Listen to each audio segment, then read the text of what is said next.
When it comes to shooting headshots here in the studio, 99% of the time I prefer using the largest light source possible. But stick with us in this episode of Photography 180, and I'm gonna shoot the same headshot with a small, medium, and large light source to give you an idea of what the results can look like for each modifier.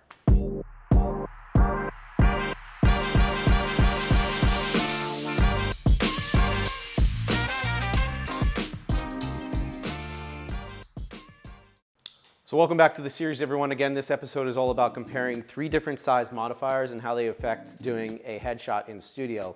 So one light setup, nothing else is going to be changing. The light we're using here is the Flashpoint X-Plore 400 Pro. And then we have 3 different modifiers from MagMod. Attached right here is the Reflector XL with the Sphere XL. Then the next we're going to go to is the MagBox 24 Octa.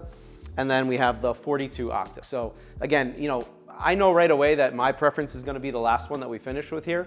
However, I want to show you the results from small, medium to large and kind of talk about what we can expect here. Now, right away, I know this is going to give us a very kind of harsh light, deep shadows, probably not going to be the most flattering on Maria. I'm going to have you step forward, Maria, just a little bit.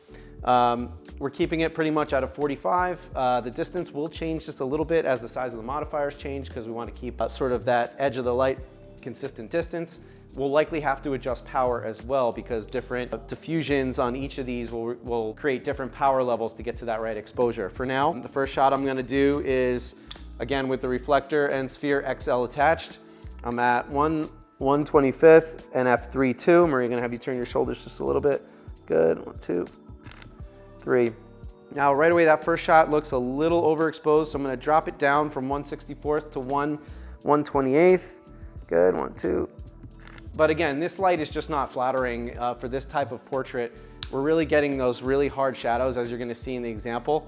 And so I'm just gonna go ahead and I'm getting exactly what I would expect from this modifier. So I'm not even, this is probably not the proper use for it, but I did wanna show the example. What I would do here if I wanted to go for something a little bit more flattering would be to look for ways to bounce this either into a V-flat or a nearby wall to create a larger light source and a softer source of light.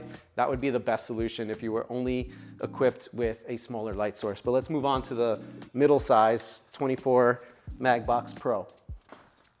The way I use the Reflector XL and Sphere XL the most is by using it as my background light. I put even a grid on there, 20 or 40 degree, and it gives us a nice, beautiful highlight to the background. So for me, that's the absolute best use for it when it comes to headshots. So again, now we have the 24 Pro on here. We're getting a lot more of a softer light source here just because of the size of it. I use this a lot out in the field a lot more because I don't have to worry so much about the elements. Maria, we're gonna turn again. I'm gonna keep everything the same for you guys. 1, 2, 3, perfect. Now, I think, me personally, that this is eating up a little bit more light, so I'm just gonna boost from 1/128th up to 1/164th again. 1, 2, 3, perfect. We're getting a lot better, but we're still getting a little bit more of those like specular highlights, a little bit more of a hot spot on her, if you will. So my goal here is to get obviously soft, most flattering light for my subjects in studio. So I'm gonna go with that 42 Octa. You'll be able to see the difference between that first shot, this middle one, which is definitely more workable, and I use this a lot more as a secondary light, as a fill light, or even as a rim light to my subjects. But here's my sweet spot coming up, the 42 Pro, when it comes to the key light that I'm after to give me the soft light that I want.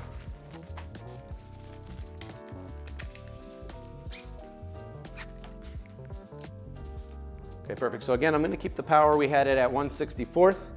Maria's shoulders just a little bit towards that light. Good, 1, 2, 3, perfect. And I mean, right away, we're getting much better results. I might bump it up just a third of a stop even. 2, beautiful.